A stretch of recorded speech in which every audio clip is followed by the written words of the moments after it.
let's get to our one true pick here, DVR. Are you going with one of those five? You going off script? How do you land on the team you're going with? Yeah, man, the two most popular were the two that I've considered the most, the Cowboys over the Broncos and Colts over the Jets. It's going to be the Colts over the Jets. I'm going to tempt fate and see if they can eliminate me completely from this show and from the pentathlon Look pool. at that. I really don't think they're going to get this done. I know I've had some doubts about the Colts over the course of the season. They are getting healthier, too. I think the short week at home in a spot where they're big favorites, that all makes a lot of sense. And I guess part of my hesitation right now with Dallas, it's twofold.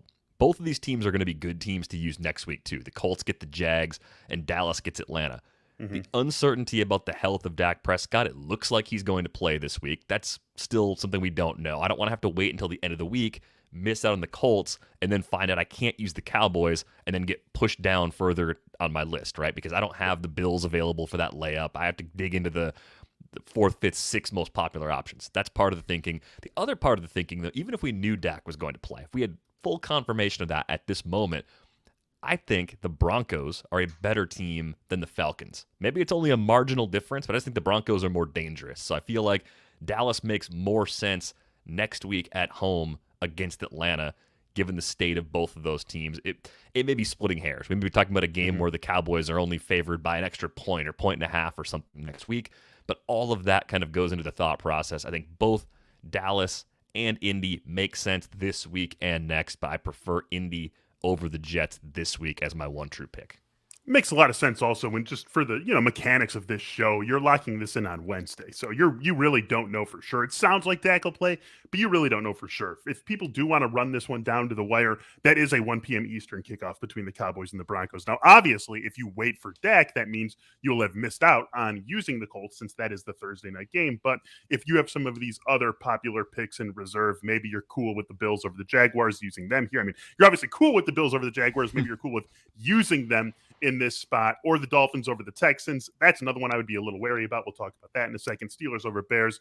You definitely can play the waiting game and see if Dak is going to play. But even if Dak's going to play DVR, I still, like you said, it's a good spot next week, and it's not like we're hurting for options this week. I want to see Dak back playing, being himself, and then I'll go ahead and pull the trigger on the Cowboys down the line because you and I actually both have the Cowboys available in this pool, and I still have them available in a number of my other pools as well. So I like the logic there, and I'm following right behind you. Give me the Colts over the Jets. Not a guarantee, but there's really nothing better than getting your survivor pick right on a Thursday and then just kicking back and cheering for ultimate chaos on Sunday. And I mean, this is just the Colts really have looked the part of a contending team. And a tough loss for them to take last week against the Titans. That was their biggest game to date. That basically foreclosed on any realistic chance of them winning the AFC South. Of course, crazier things have happened and they could rally back and ultimately win that division, but that's the Titans division to win now, even without Derrick Henry for likely the remainder of the regular season.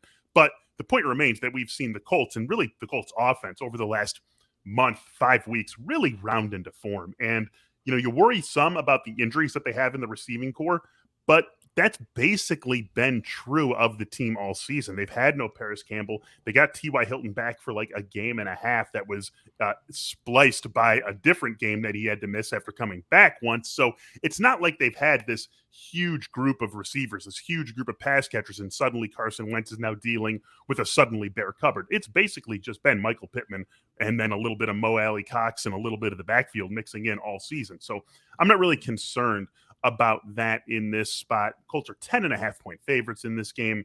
I feel really, really good about them. And then importantly, something we always think about, feel like this is, if not the absolute best spot to use the Colts, certainly one of the 2 or 3 best spots. And I wouldn't be surprised if we look all the way down the line and ultimately see this as the best time from week 9 on to have used the Indianapolis Colts. So you add it all up, even though it's going to be a very popular pick, maybe ultimately the most popular in survivor pools, I feel comfortable riding with the public, going with the Colts, and them moving us on to week 10.